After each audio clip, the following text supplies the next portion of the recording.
বলিস না মোর আল্লাহ রে, ওরে ওই নাম ভুল করিলে যাবে রে মারা পড়বি রে বিষম ফেরে, বুইল না মোর মাওলা রে,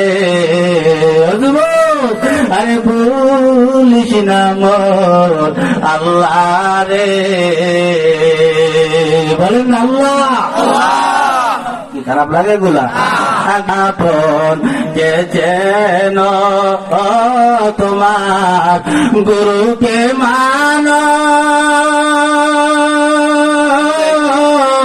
ওরে দেব পাশ আনো। আগে আপনকে যেন, কাকে? আপনকে আল্লাহ না আমি। আপনকে মানে নিজেকে চিনতে বলছে। আগে আগে নিজেকে চেন। আমি কে, কোথায় ছিলাম, কোথায় আসলাম, কেন আসলাম, আবার কোথায় যাব, একটু যদি চিন্তা করেন আর ওদের ময়দানে এসে কান্দা।